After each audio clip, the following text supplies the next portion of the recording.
Este vídeo é o episódio 3 da série Viagens Fora do Corpo, baseada no livro de Robert Monroe.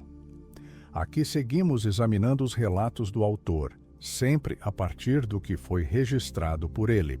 Neste episódio, Monroe expõe suas experiências a cientistas e apresenta os primeiros casos verificáveis. É o ponto em que coincidência começa a não ser suficiente como explicação. Vamos começar. Monroe observa que relatos de criaturas não humanas acompanham a história da humanidade há séculos. Demônios, espíritos e seres subhumanos aparecem em culturas diferentes com descrições semelhantes. Em vez de tratá-los como mito, ele considera a possibilidade de uma base real ainda não compreendida. Durante experiências fora do corpo, encontra repetidamente entidades de comportamento claramente não humano. Possuem formas simples, muitas vezes humanoides ou infantis, mas agem de modo instintivo, sem reflexão ou empatia. O contato envolve peso, resistência, calor e sensação tátil real, sempre com plena consciência. Essas entidades costumam se agarrar ao seu corpo não físico, subir em suas costas ou puxá-lo. A reação inicial é medo e confronto físico direto. Em alguns casos, assumem aparências enganosas, imitando pessoas conhecidas para provocar confusão emocional. Em certas ocasiões, um auxiliador remove essas entidades silenciosamente. Em outras, nenhuma ajuda ocorre. Monroe testa várias respostas: luta, fuga, oração, gestos religiosos e visualizações mentais. Invocações religiosas não produzem efeito consistente. A calma, a imobilidade e a ausência de medo mostram-se mais eficazes do que a agressividade. Com o tempo, percebe que essas criaturas formam uma camada natural do local 2. Movimento brusco as atrai. Imobilidade tende a afastá-las. Aprende a atravessar essas regiões lentamente, sem reação emocional, como quem passa por um ambiente povoado por animais sensíveis ao movimento. Alguns ataques são mais violentos e direcionados. Em um deles, sente risco real de perder algo essencial de si. A única saída é conduzir o confronto até próximo do corpo físico e retornar abruptamente. Após esse episódio, passa a adotar um ritual verbal antes de dormir, não como proteção absoluta, mas como preparo psicológico. Conclui que não existe defesa garantida contra ataques não provocados nesse ambiente. O capítulo termina com uma constatação simples: esses encontros tornaram-se mais raros com o tempo, mas nunca desapareceram completamente. Durante estados de relaxamento profundo, antes de qualquer saída do corpo, Monroe passa a vivenciar um fenômeno inesperado: visões de acontecimentos futuros. Ele não consegue provocá-las voluntariamente, elas simplesmente acontecem.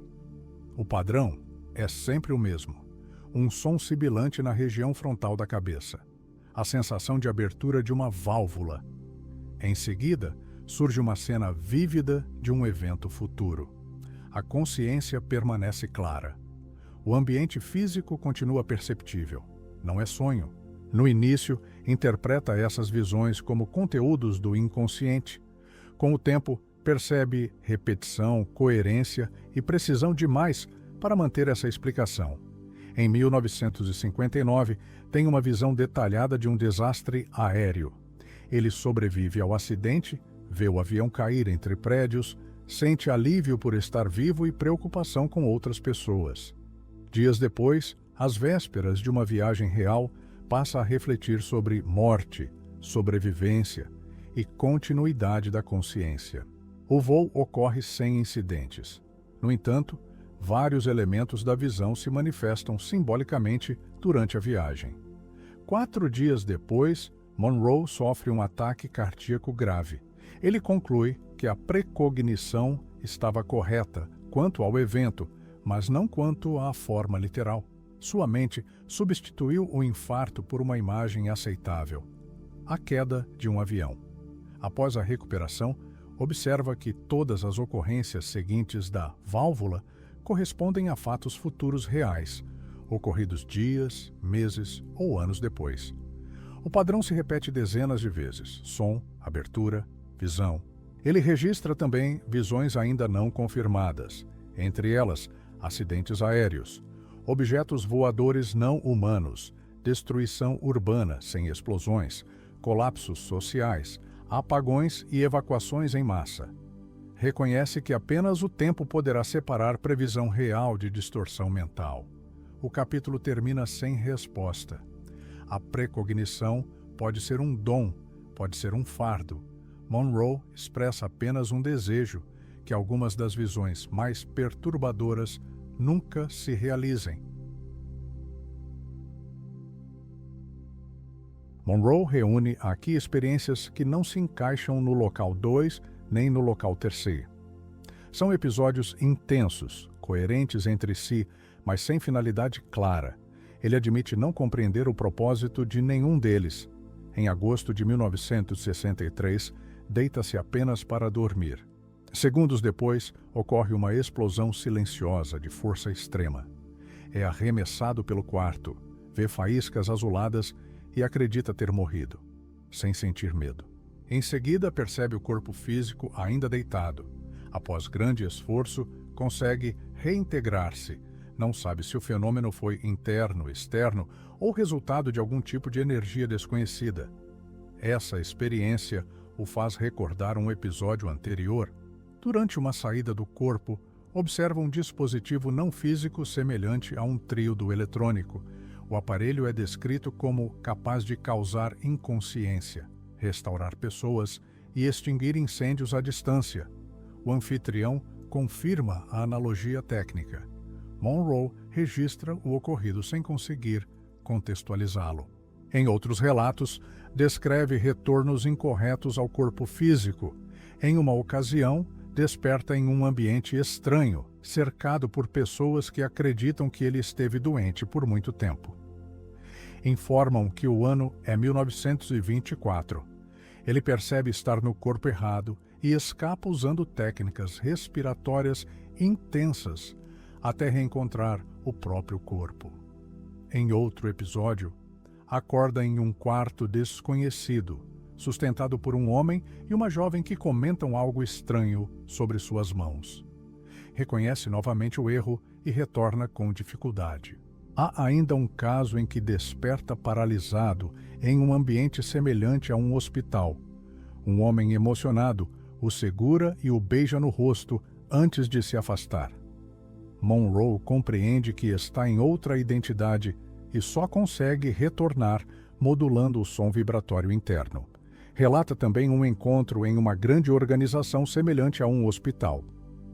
Um homem afirma que ele precisa de tratamento por causa do seu nível de energia, supostamente ligado ao desenvolvimento humano ou universal. Nenhuma explicação adicional é dada. Em outro episódio, encontra um homem que age como guardião e o impede de avançar para falar com o presidente. Ao tentar justificar-se com um plano de paz, tem sua lealdade questionada, que é barrado. Ao retornar, descobre que o presidente citado já não ocupava o cargo, sugerindo algum tipo de proteção psíquica em torno de líderes políticos. O capítulo termina com uma constatação direta. Essas experiências não se comportam como sonhos comuns. Para Monroe, elas apontam para níveis de realidade ainda mais amplos, organizados e inacessíveis à mente consciente. Ele encerra expressando o desejo de que não seja necessário morrer para compreender o todo. Monroe afirma que a validade de qualquer fenômeno depende de coerência repetida. Após centenas de experiências registradas ao longo dos anos, ele chega a uma conclusão inequívoca. Existe um segundo corpo, distinto do corpo físico, e presume que todos os seres humanos o possuam. Esse corpo possui peso e sofre influência da gravidade, embora de forma muito reduzida. A sensação não é uniforme. Cabeça e ombros parecem mais densos. A separação pode ser parcial ou total, mantendo plena consciência durante todo o processo. O segundo corpo não é sólido como o físico, é altamente maleável. Pode dobrar-se, esticar-se e assumir formas variadas sem dor ou resistência. Membros podem atravessar objetos materiais, embora às vezes exista uma resistência inicial semelhante ao toque físico. O tato permanece funcional. O autor relata tocar o próprio corpo físico, sentir calor, respiração e textura da pele. Em experiências iniciais, isso o levou a confundir o próprio corpo com outra entidade. Ao reconhecer essa inversão perceptiva, a sensação deixou de causar perturbação. Em certas condições, o segundo corpo pode tornar-se visível a observadores conscientes, aparecendo como uma forma translúcida, luminosa ou indefinida, sem contornos humanos claros. O autor também observa inversão lateral. Detalhes do corpo físico surgem espelhados quando vistos a partir do segundo corpo. Há ainda uma ligação entre os dois corpos por meio de uma estrutura elástica, percebida como um feixe espesso de filamentos quentes e flexíveis, conectado entre as omoplatas. Esse cordão permite afastamento considerável, mas parece atuar como mecanismo automático de retorno em determinadas situações. Outro padrão recorrente é a interação com eletricidade e campos eletromagnéticos. O autor descreve sensações de atração, aprisionamento ou interferência quando próximo a campos elétricos intensos, sugerindo uma relação direta ainda não compreendida. O capítulo se encerra com uma síntese clara. O segundo corpo possui peso, tato, extrema maleabilidade, pode ser visível, apresenta inversão perceptiva, mantém ligação com o corpo físico por meio de um cordão e interage com campos elétricos. Essas características foram observadas repetidamente. A comprovação final, afirma Monroe, depende da experiência direta de cada indivíduo. Após descrever o segundo corpo, Monroe passa a analisar como a mente opera durante essas experiências. Ele evita termos psicológicos ou psiquiátricos e busca uma linguagem funcional, capaz de descrever o que é vivido sem recorrer a teorias prontas. A questão central é distinguir essas experiências de sonhos ou alucinações. Durante muito tempo, o próprio autor acreditou estar sonhando. Essa hipótese cai quando os dados começam a se acumular.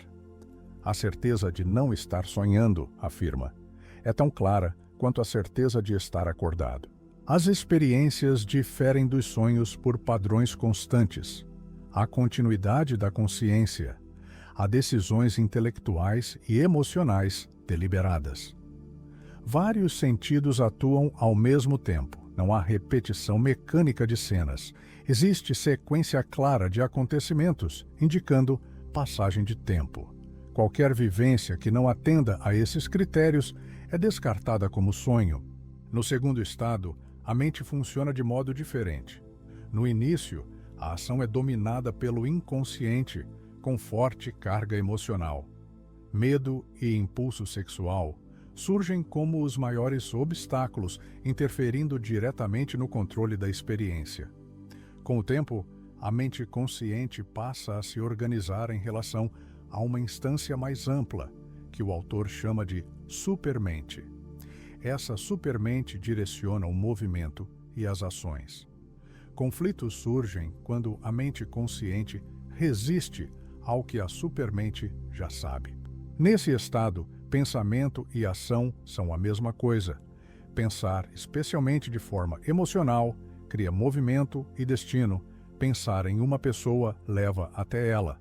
Muitas vezes, a supermente conduz à experiência sem que a mente consciente compreenda o motivo naquele momento.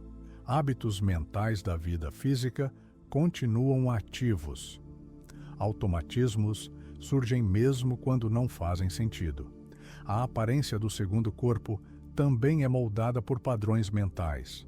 O autor sugere que a forma pode ser alterada temporariamente, o que oferece possíveis explicações para mitos de metamorfose. O alerta central é direto. No segundo estado, pensamento cria realidade. O controle dos pensamentos é essencial. A percepção também muda radicalmente. A visão deixa de depender de olhos e se torna percepção direta, permitindo múltiplos ângulos ao mesmo tempo. A audição ocorre como recepção imediata de pensamentos. O tato permanece semelhante ao físico. Olfato e paladar quase não aparecem. A comunicação acontece em níveis profundos de identidade.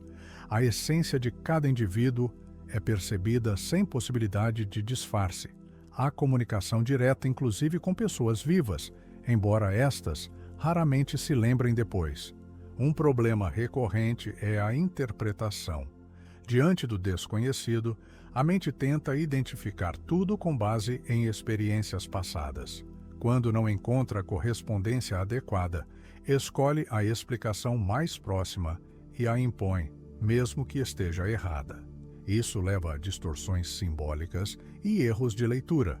A mente prefere uma explicação incorreta a nenhuma explicação. O capítulo se encerra com um relato de memórias vívidas de lugares e situações que não pertencem à vida atual nem aos ambientes já descritos. A origem dessas lembranças é desconhecida. Por ora, afirma o autor, elas apenas confundem, sem oferecer explicação clara. Antes de encerrar, me responde nos comentários. O que mais te impactou neste episódio?